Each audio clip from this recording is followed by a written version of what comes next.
Before we get this thing poppin', I'm going to ask you to please go rate or like the podcast, share it, comment, whatever you need to do to share the gratitude for all of the heaps of free content that I will continue to put out.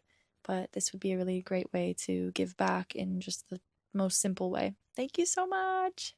What if we were as committed to our art as we were to our phones or to our social media?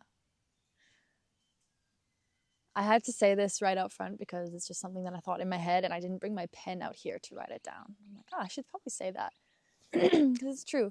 If you think about it, is there a day, is there a day that you haven't scrolled on social media or looked on social media ever since it came out? For me, probably not, other than the month that I took offline in Peru. And I can honestly say that I have not been as committed to my art as I have been to my phone and to my social media. I can also give some credit to Father Bronx of Make Art Not Content. I've been binging his podcast lately, and he has really given me so many diamonds in his 8-minute episodes. It astounds me what he can give in that short amount of time. But reminding artists to get out of their own way, and really the idea of make art, not content. It's like, be original.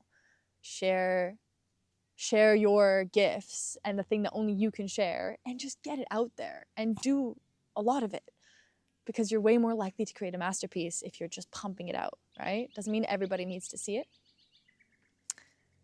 Anyways, this isn't even what the topic of the day is, but that one phrase that I just said, it's like, wow, we really are so committed to our phones and to our social media and just even scrolling on looking at other people's things. And what if we were so committed to our art or our business, and or usually it's both, our art could be our business for a lot of us. And what if we were as committed to that, right?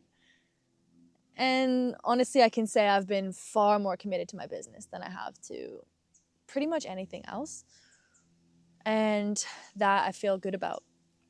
But my art and my business, yeah, they haven't taken up the same amount of space in my life. And I'm learning how to work with both of them, because the brand for me is the art, right? It's not just the business. It's the business breeds from the art. So anyways, what I want to talk about today is commitment. And I feel vulnerable sharing about this because I have this feeling that I'm going to trigger people, and that this viewpoint that I have is intense and it's harsh, and that especially women who hear it, I feel like are going to get triggered by it. Some women, especially right off the bat, right? If I just say the thought and then not explain it, or if they don't listen to the whole explanation or the whole podcast, they could probably leave with a big trigger and a different viewpoint of who I am, maybe. But here it is. Here's what I think, and I would love to hear your thoughts. I have noticed that women are far less committed than men. This is what I've noticed.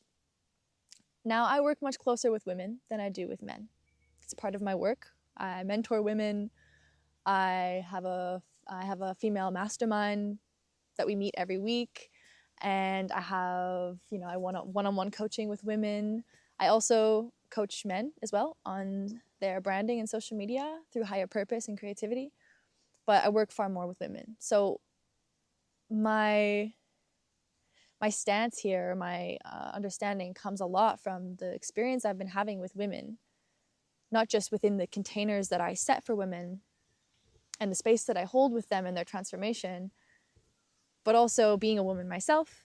And I would say I have also, though, a pretty different perspective because of the experience I've had with men and women in a community that I've come from. So I've talked about this community. I won't name it for this episode. I just feel like it's better for confidentiality. But I used to be very involved with this organization of men and women who are doing deep, higher purpose, transformational work. I've been a part of a few of these, but one of them I worked more deeply than any of the other ones, and I actually not only took place in it, but I volunteered there, and I was of service in that pretty deeply. And this is where I want to bring this example just to lay a bit of foundation or give you some context for why this even is a thought in my mind in the first place. And anything moving forward from that, I'm checking in with myself to make sure that I'm not just using confirmation bias, right? Anytime a woman breaks a commitment around me or doesn't want to commit to something, I'm like, yep, that's it again. There it is again, right? Because I see it more in women because I'm around more women now. So with this community, I took on a leadership role, and I was looking at the chain of command of all the people in this community. And I saw that, so there's a male role and a female role for every position. So there's, say, 50 positions that need to be filled in this chain of command. And almost all the male roles were filled, right? And maybe half the female roles were filled. And that in itself showed me something. I said, why are all the men stepping up, but the women are not? Even on the call itself, the leader of the call said, hey, we need more people to fill these positions. And I was in it already, filled, right? And so the men in the call were stepping up for it. And the women were silent, not committing. Because when you step up for one of these roles, you're making a commitment. You're making a time commitment, an energy commitment, whatever it is. Now, also more context around this is that these people are more my parents' age. This is not my age group. I'm the youngest person in this organization. And most of it is that generation. So there could be something going on. So maybe this is speaking for more of that generation, because their priorities are different in that generation. They are the ones who have children. Women in that generation have children, and that generation is more likely to be in the traditional mom raises the kids, dad does the money thing. And that's more common in our parents' generation. And my generation, I'm 25. None of my friends have kids yet.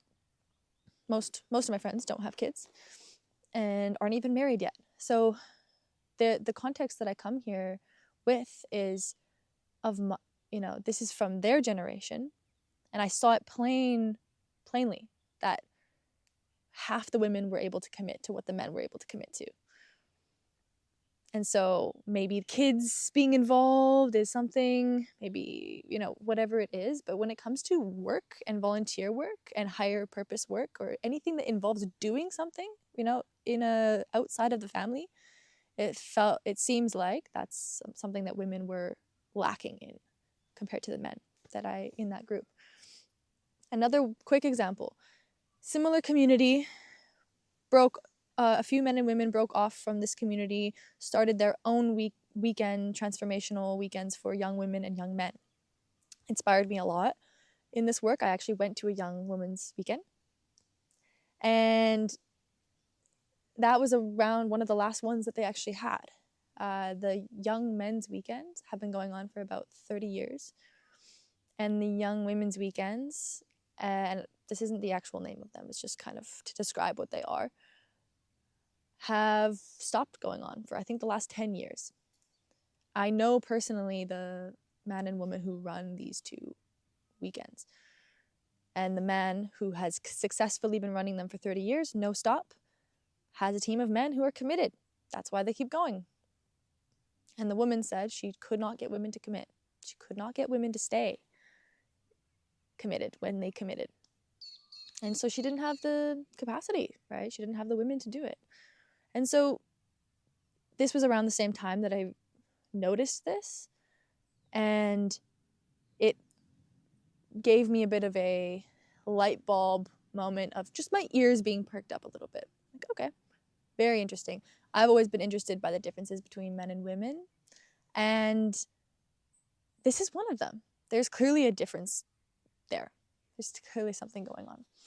Welcome to the high-powered Vagina Vision Vortex. When you put a room full of powerful women together who are all living in higher purpose, we supercharge each other's visions. I'm helping women create brands that reflect their higher purpose, that utilize their creativity, and actually that is so much fun. It's so much fun to create content.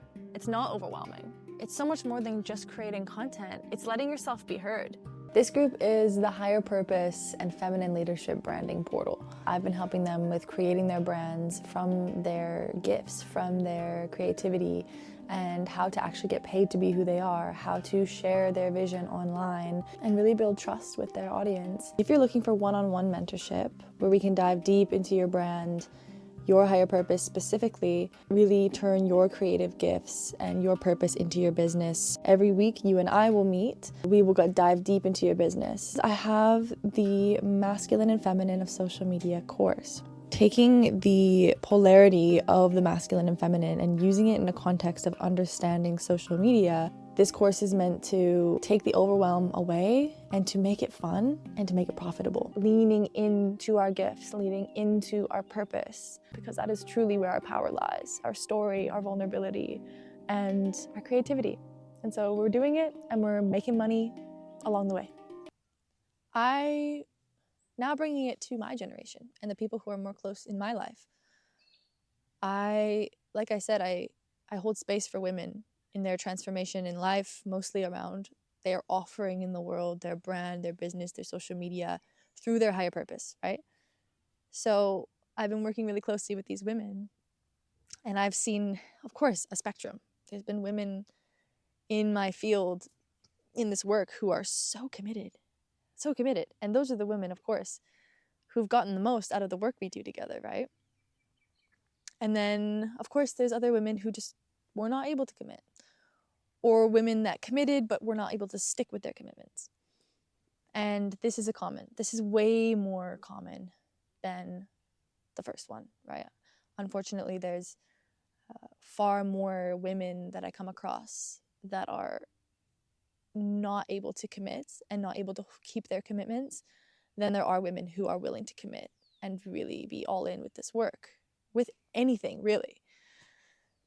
And this is why I'm talking about this today, is because this is, I think, such a key topic of self-reflection with myself as well, right? I have not kept every commitment that I've made. I've also had a fear of commitment.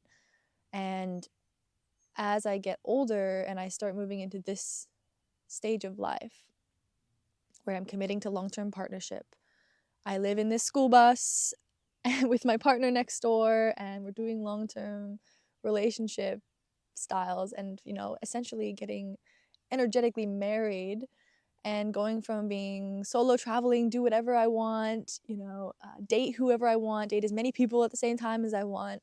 I had all the freedom in the world to do whatever I wanted anytime. And it was a great experience for me to come into who I am as a woman, as a person.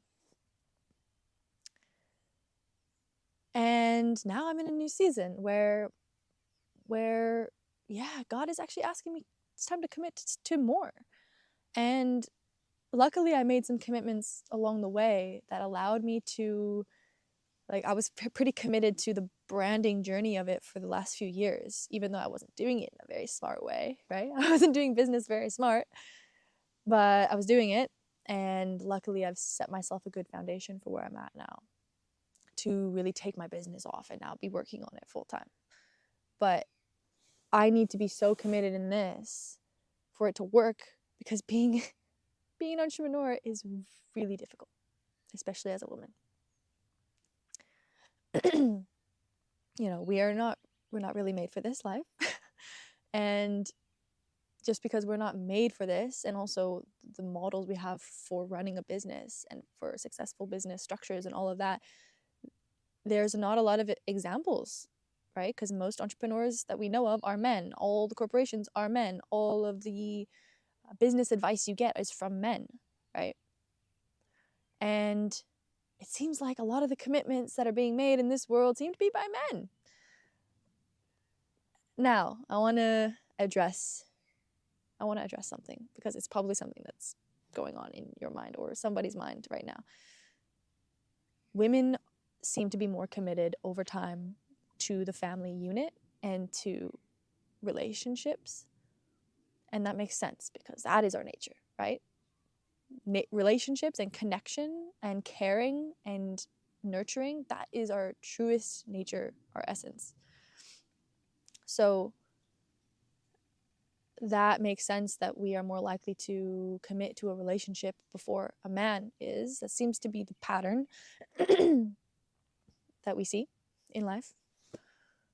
But when I talk about it from a place of business and even volunteering and let's say higher purpose work, right? Because higher purpose work, there's business and there's I get paid to do the thing that I'm here to do in the world. I'm here to get paid for my gifts. And then there's the other side of higher purpose, which is I'm doing this thing because it is my gift and it is my duty to the world, but I'm not asking for anything in return. I'm not asking for money. I'm fully giving in this situation. There's got to be both, I believe, in life for us to really be fulfilled. Because for as long as I am an entrepreneur with a higher purpose and I'm helping other people with their higher purpose, it's incredible and fulfilling. And it needs to be for me to be doing it so much. But that would not fulfill me without having the volunteer work and the actual, the giving of myself, probably in a similar field, but not asking for any money in return, because there must be space in our lives to fully give. And I think in these two areas, it seems that women are lacking. So some examples from the more closer people, like the people in my generation, right, that I notice. And this is what I'm saying about the women that I have in my life, that women that I've encountered. But sure, men also, I'm sure, are like this, right? There's no cookie cutter. And I probably should have started the episode this way. There is no cookie cutter. There is no men are this way, women are this way, and that's it. And right, there is also all the things, beautiful rainbow spectrum in between. There's also non-binary people, and there's also, right, so many different ways of looking at this that is so vast, right? But when I look at it, just comparing men to women, I think it's just more on and also that's why I am also bringing forward that people, right? The ability to commit as people, and that we all struggle with, really, at the end of the day. That's actually the more important part. And that is, I think all of us go through a journey of being able to commit to something, to commit to anything, because we want our freedom, because we think that having freedom of choice and all the different choices and options available to us will make us more happy because we feel more free. When really, my parents both taught me about the freedom of no choice, right? My dad always said this, the freedom of no choice. I didn't ever actually understand what he meant, but I understand now. The freedom of no choice is, for me, right now, I'm experiencing the freedom of no choice. I have no choice on who I end up with now. Well, I do, and I've chosen, right? So that's the freedom of no choice I'm now living.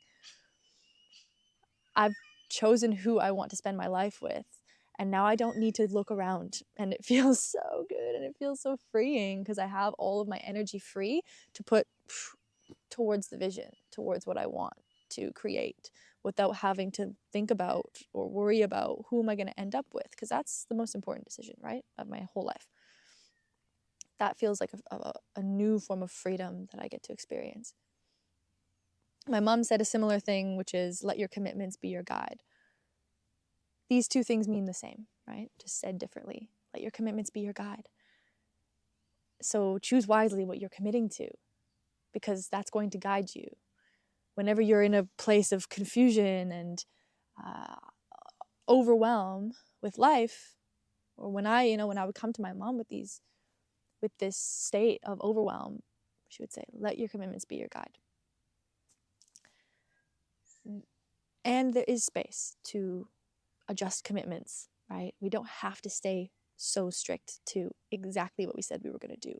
It is, in some cases, good to break the commitment, because things come up, right, that we can't control, and things come up that we can control, but we just know what's best, right? We can also just especially as women, really tune into what is right for me, and is this commitment that I made actually right for my life?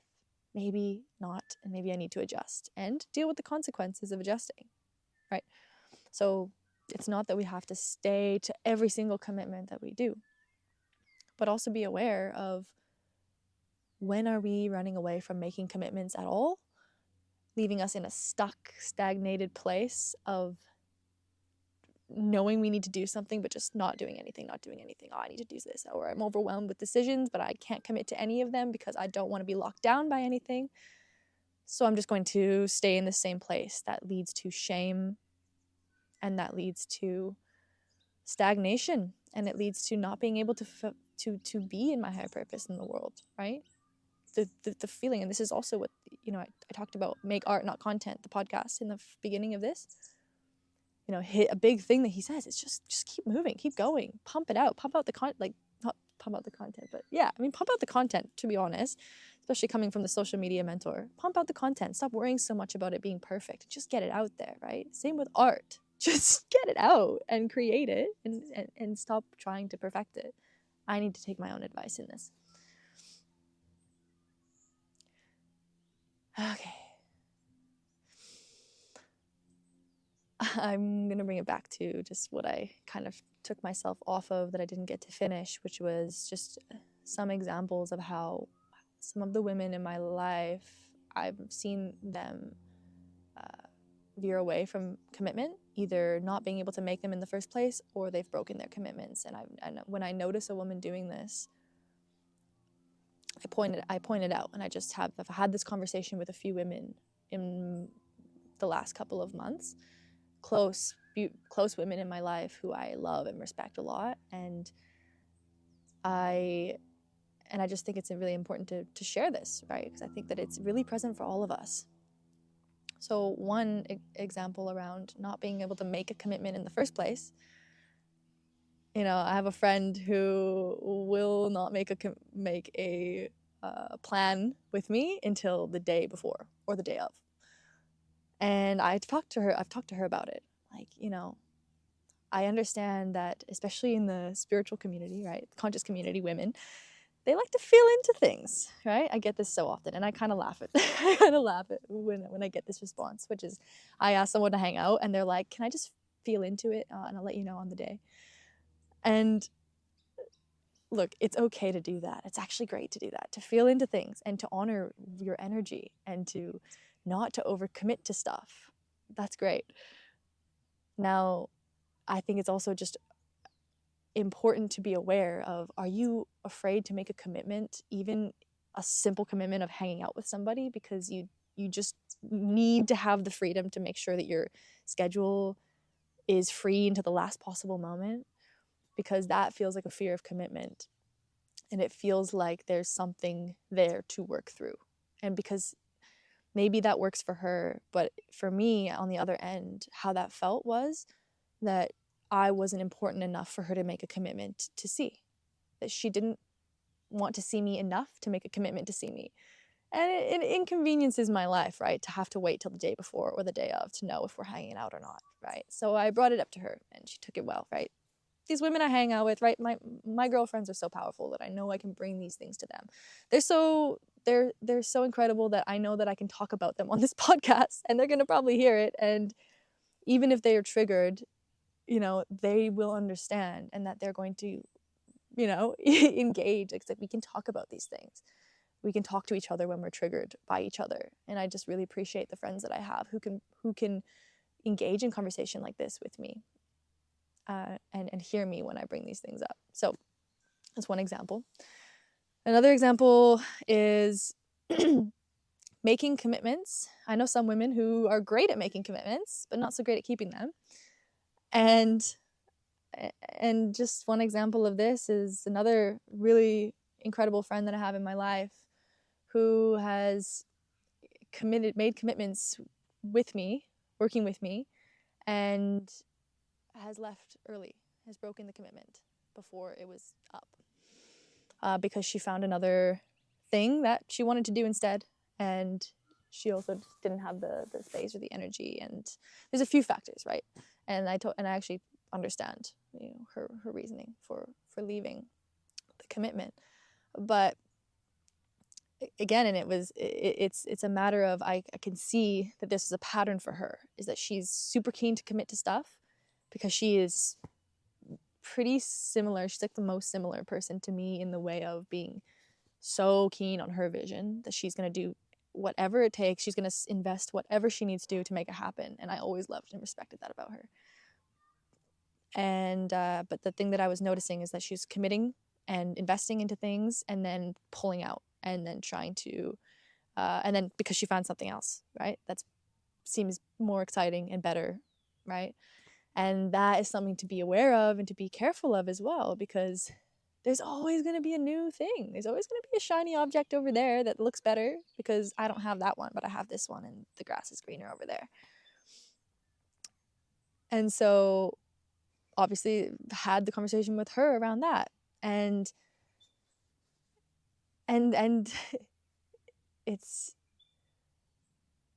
just something that I'm also reflecting within myself, right? Because this is not something that I feel, oh, women are this way, or the women in my life, it's not coming from a place of judgment about how they're living their lives.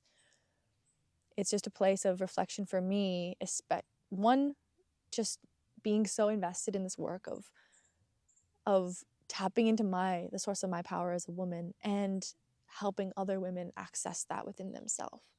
And when are we in the most powerful versions of ourselves? When we are coming from that place of deep living and higher purpose and creativity and flow and just really creating in the world, creating and building something and really contributing to the community that we're a part of. How do we do that? And I really believe it's through making and keeping our commitments and being really intentional about our commitments to ourselves, right? Not just to the people around us, but firstly to ourselves. And so it is a dance. It is a balance that we can have, because I think there is room for us to be feminine about this, right? Like I said before, this masculine business structures, we all have these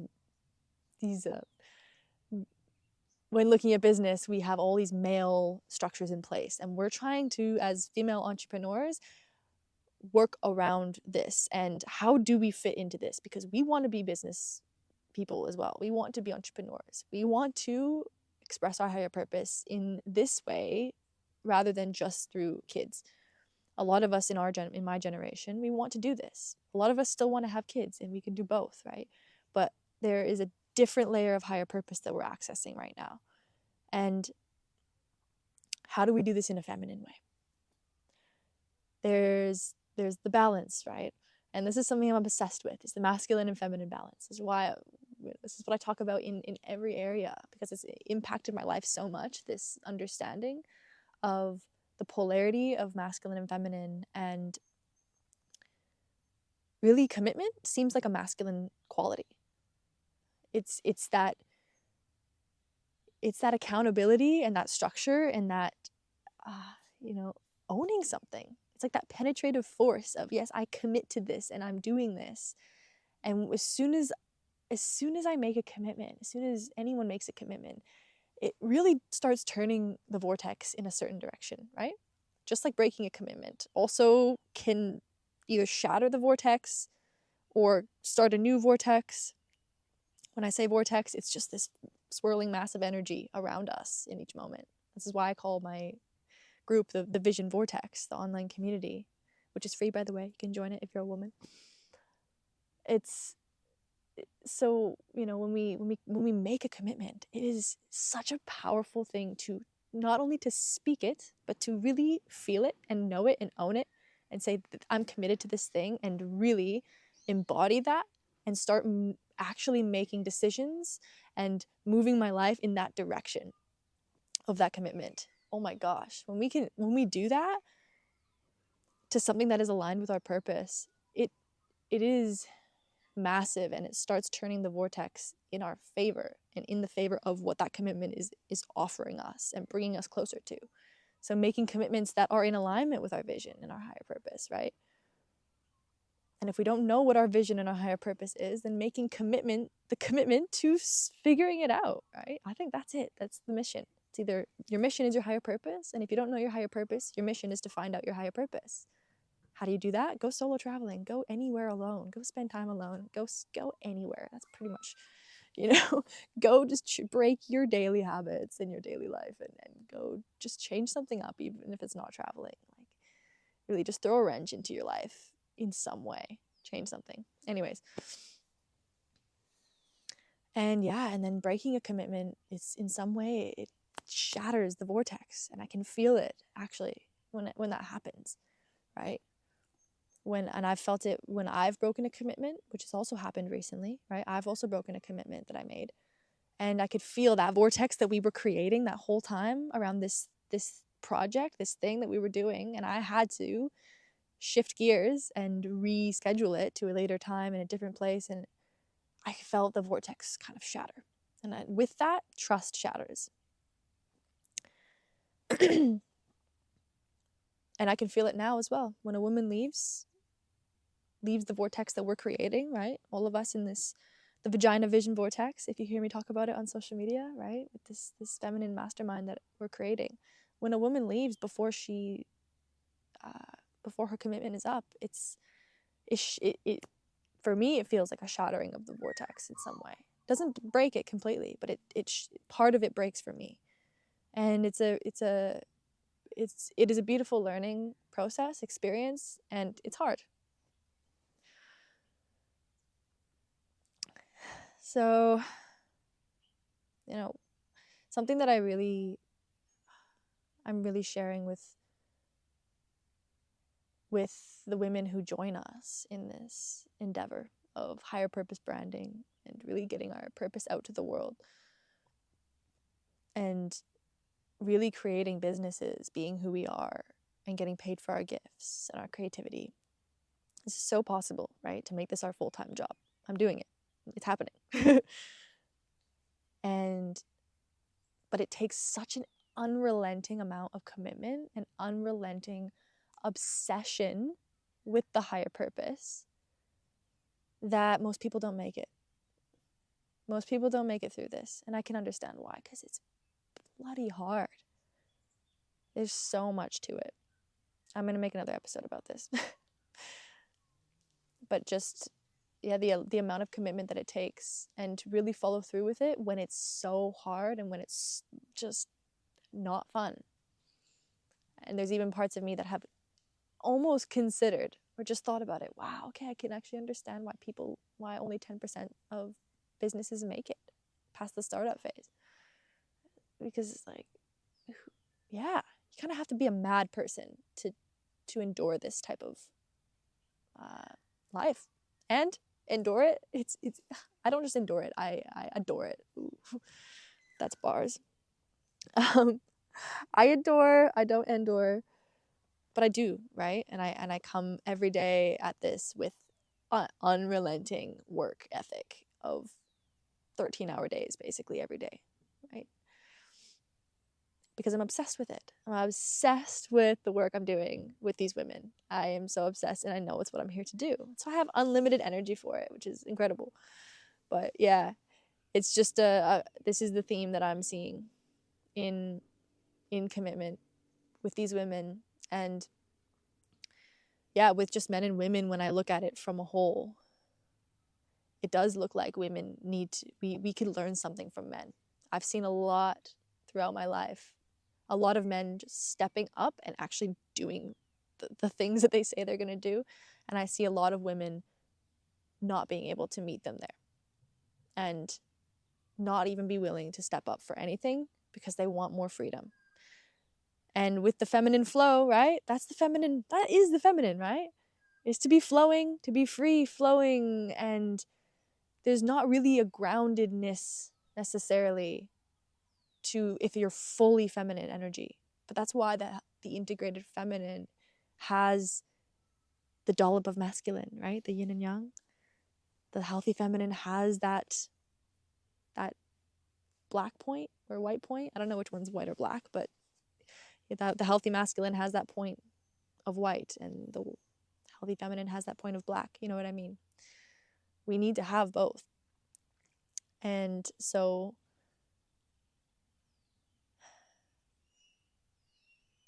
yeah, that's where I stand with this whole commitment thing. The freedom of no choice, letting my commitments be my guide. And this conversation, I hope the intention of this conversation is to allow introspection in you, whoever is listening, so we can all think together, what is my relationship to commitment?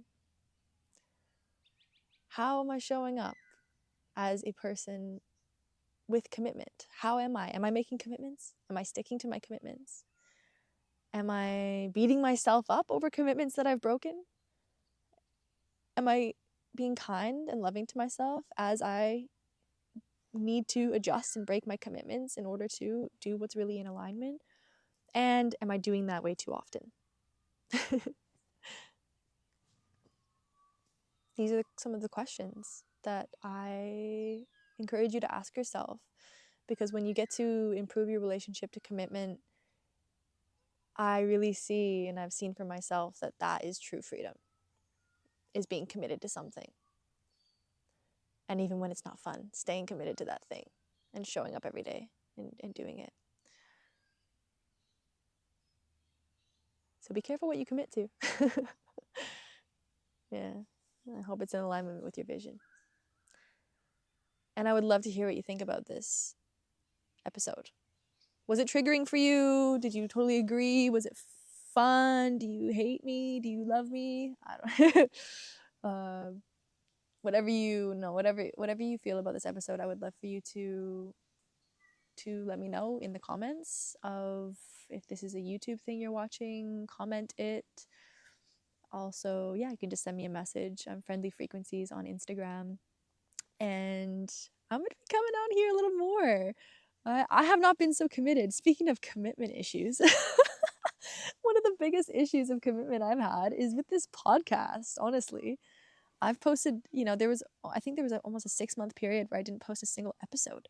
And yeah, I had major commitment issues with this because I had so much resistance with it. And it's only right now that I'm feeling the call, really, really feeling it. Like, okay, it's time to actually share more episodes. I couldn't be arsed with all the tech, like all the work that goes into a podcast. I was just like, it's too much. Like, I don't want to do it.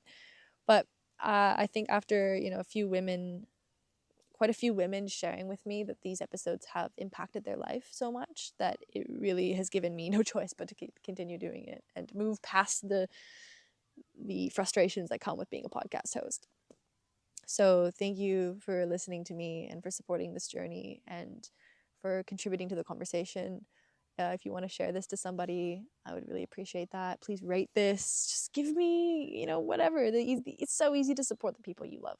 It's so easy to support the content that you consume from the people that you like to consume it from. Give me a like. Give me all the little boobity boops of your scrolling sausages. Yep, that's what Nico and I call our fingers, scrolling sausages. Take those scrolling sausages and like my stuff and give me comments and just interact with me so that I can see who's there. Okay, thank you. I love you.